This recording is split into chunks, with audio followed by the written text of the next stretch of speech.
Hi students, binomial और poisons दोनों ही probability distribution आपने पढ़ लिए हैं।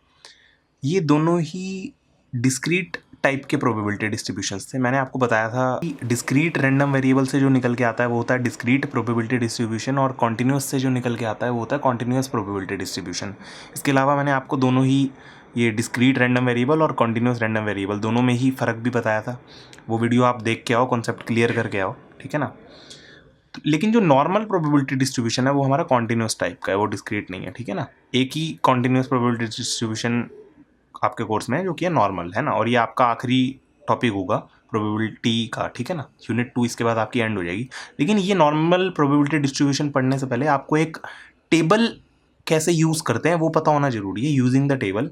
क्योंकि जो भी क्वेश्चन हम करेंगे उसके लिए हमें एक टेबल यूज़ करनी आनी चाहिए। वो टेबल यूज़ करने में थोड़ा सा कॉन्सेप्ट है, वो आप लोग देख लो। और स्टैंडर्ड नॉर्मल डिस्ट्रीब्यूशन टेबल हम इसको बोलते हैं। ये आपको मिलेगी कहाँ पे? ये टेबल आपको इंटरनेट पे मिल जाएगी। आपको क्वेश्चन पेपर में हो सकता है प्रोवाइडेड हो, नहीं तो आप एग्जामिनेशन हॉल में इसकी डिमांड कर सकते हो। इसके बिना आप क्वेश्चन नहीं कर सकते। कैलकुलेटर वगैरह से कोई हेल्प नहीं हो पाएगी आपको, साइंटिफिक कैलकुलेटर से। आपको टेबल चाहिए और आपकी बुक के लास्ट पेज पे दी होगी। हर बुक में लास्ट पेज पे दी होती है। अभी मैं दिखाऊंगा अभी आपको, ठीक है ना। और नेट से भी आप डाउनलोड कर सकते हो। ये टेबल आपको ज़रूर चाहिए, ठीक है ना। नॉर्मल डिस्ट्रीब्यूशन के फॉर्मूले के अलावा ये टेबल ही आपके पास होनी चाहिए, और उसके बाद आप सारे प्रॉब्लम कर पाओगे। अभी इस टेबल के बारे में एक और बात मैं आपको बता देता हूँ कि इस टेबल से हम z की वैल्यूज़ निकालते हैं, ठीक है ना। कि probability that z is between 0 to 0.64, ये हमारा फर्स्ट पार्ट है। और सारे पार्ट से आपको पूरा कॉन्सेप्ट क्लियर हो जाएगा। 6 पार्ट्स मैंने बना दिए हैं, इन सब से आपको पूरा कॉन्सेप्ट क्लियर हो जाएगा। सबसे पहले हमको निकालने की probability that z is between 0 to 0.64। तो पहले तो 0 से 0.64 का क्या मतलब है कि जैसे मान लो इस तरीके से है कोई, ये 0 है और ये 1 है, ये 0.64 कहीं यहाँ कहीं लाई करेगा, है ना। और इधर -1 आप मान लो, ऐसे ही x है हमारा। तो 0 और 0.64 के बीच का जो एरिया है वो ये डिनोट करेगा। ये हमें पता होना चाहिए 0 और 0.64 के लिए जो है। ये मैंने टेबल आपके सामने रख दी। ये जो मैंने आपको बुक बताई थी वीपी मिश्रा, उसके अंदर लास्ट पेज पे ये टेबल आप लोग देख रहे हो दी हुई है। 2 टेबल्स हैं, एक नेगेटिव वैल्यूज़ के लिए और एक पॉजिटिव वैल्यूज़ के लिए। इसमें क्या फ़र्क है आपको भी क्लियर हो जाएगा। और टेबल अगर आपके पास नहीं है, आप बुक नहीं है आपके पास, तो आप नेट से भी टेबल देख सकते हो, निकाल सकते हो। मैंने आपको बताया कि 0 और 0.64 के बीच चाहिए, ठीक है ना। तो 0.64 के लिए पहले हम देख लेते हैं। 0.64 में क्या होगा, z 0.6 यहाँ पे है, और एक्यूरेट हो जाना है हमें। 0.64 मतलब 0.60 के लिए ये है, 0.61 के लिए ये है, 0.62 के लिए ये है, 63 के लिए ये है, और 64 के लिए ये है। तो 0.64 के लिए वैल्यू आ गई 0.7389।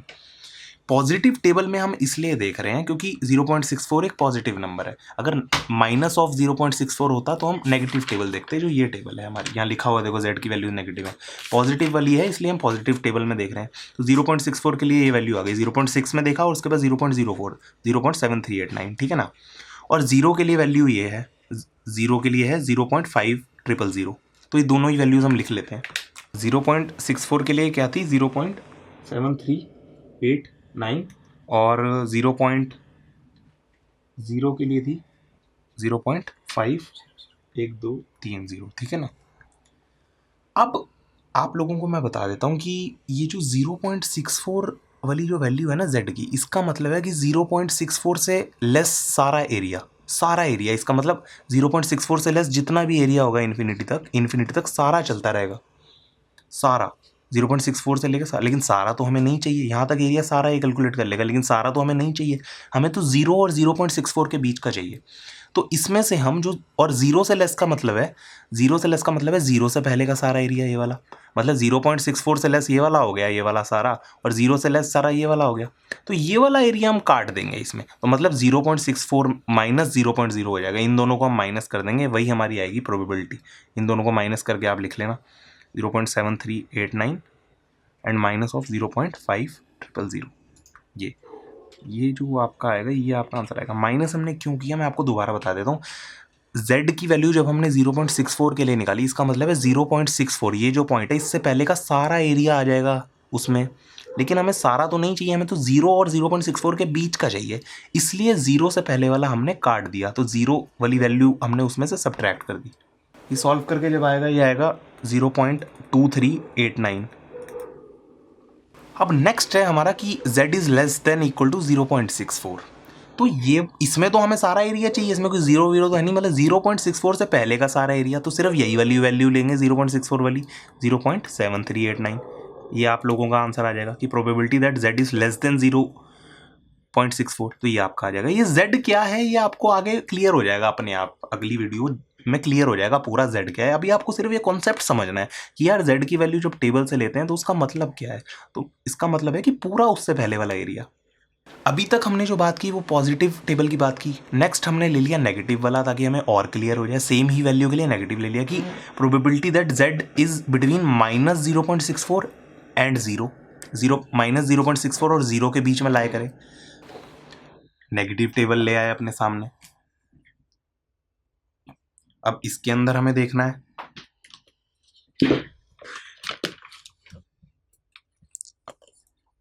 आई होप आप लोगों को दिख रहा होगा, ये 0.6 है, -0.6, और इसी में हमें देखना है -0.64, तो -0.64 की ये वैल्यू है -0.64 की, ठीक है ना।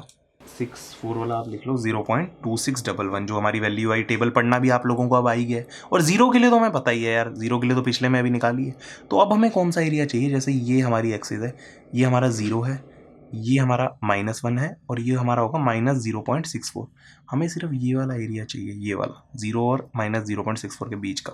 तो हम क्या करेंगे, 0 से पहले वाला तो हमें पता है कि यार 0 से पहले वाला तो ये होता है 0.5000, और -0.64 से पहले वाला हमारे पास टेबल से आ गया, -0.64 से पहले वाला ये आ गया। तो 0 से पहले वाले में और -0.64 वाला माइनस कर दिया, तो हमारे पास यही एरिया रह जाएगा, उसी को हम सॉल्व कर लेते हैं। इसको आप लिख लो, ये आंसर आएगा 0.5000, 0 वाले में -0.64 का माइनस कर दिया 0.2611। जो भी सॉल्व करके आएगा वही आपका आंसर है इसका थर्ड पार्ट का। अब हम लोग फोर्थ पार्ट देख लेते हैं। ये हमारी एक्सिस है, इस पे ये पॉइंट है -0.64, आपको चाहिए z is less than equal to -0.64, मतलब -0.64 से पहले वाला सारा एरिया, कुछ माइनस नहीं करना, सारा एरिया चाहिए। तो जो भी वैल्यू थी z -0.64 पे z की, वही आंसर आ जाएगा आपका। क्या थी वैल्यू -0.64 पे z की, अभी निकालिए 0.2611। ये कॉन्सेप्ट आप बिल्कुल क्लियर कर लेना कि जो भी दिया है इसका मतलब है z अगर -0.64 पे हमने निकाला है, मतलब इससे पहले का सारा एरिया उसमें आ जाएगा, सारा। अब अगला कॉन्सेप्ट आप देख लो, z is greater than equal to 0.64, मतलब ये पॉइंट है एक 0.64, इसके बाद वाला सारा एरिया हमें चाहिए, राइट वाला। तो हम z की वैल्यू देख लेंगे 0.64 पे क्या होती है, हमारे को वैल्यू पता ही है, वैल्यू हमारी होती है 0.7389। लेकिन इस वैल्यू पे तो 0.64 से लेस वाला सारा एरिया आएगा, सारा एरिया लेस वाला आएगा, लेकिन हमें तो आगे वाला चाहिए, राइट वाला चाहिए। तो हम क्या करेंगे, 0.64 से पहले जो था उसको 1 में से माइनस कर देंगे। 64 से पहले क्या है 0.7389, तो इसको हम माइनस कर देंगे, जो हमारा आंसर आएगा वही हमारा इसका आंसर हो गया, ग्रेटर देन वाले का। क्योंकि आप कॉन्सेप्ट समझने की कोशिश करो, 0.64 से पहले वाला जो एरिया है वो ये है ना, लेकिन हमें बड़े वाला चाहिए, बाद वाला चाहिए, और टोटल एरिया तो 1 होता है, तो पहले वाला माइनस कर दिया 1 में से, तो ये वाला आ गया, ठीक है ना। ये बहुत ईजी कॉन्सेप्ट है, आप लोग वीडियो एक बार दोबारा भी देख सकते हो अगर आपको कोई चीज़ अनक्लियर है। एक एक टॉपिक मैं आपको बता रहा हूँ, एक एक केस आपको बता रहा हूँ। आखिरी case, z is greater than equal to -0.64, तो -0.64 हमारा कोई ये पॉइंट हो सकता है, -0.64 है ना। इससे पहले वाला एरिया हम कैसे निकालते हैं, ये वाला एरिया कैसे निकालते हैं हम, मतलब z is less than equal to -0.64 कैसे निकालते हैं, हमने अभी निकाला भी था कि -0.64 की वैल्यू निकाल लेते हैं टेबल पे। वो क्या थी -0.64 की, 0.2611, इसी को 1 में से माइनस कर देंगे तो हमारा ये वाला आ जाएगा, ग्रेटर वाला आ जाएगा। लेस देन वाली को माइनस कर देंगे तो ग्रेटर वाला आ जाएगा, आंसर आएगा 1 माइनस 0.2611। ये आपका आखिरी पार्ट का आंसर हो गया। आप लोगों को ये चीज़ याद रखनी है कि यार -0.64 के लिए z की वैल्यू अलग है और पॉजिटिव 0.64 के लिए अलग है, ठीक है ना। Greater than equal to, less than equal to तो आप कॉन्सेप्ट से निकाल ही सकते हो। आई होप इन 6 के 6 पार्ट से आपको क्लियर हो गया होगा। अगर किसी को कोई डाउट है फिर भी वो कमेंट सेक्शन में पूछ सकता है। Thank you.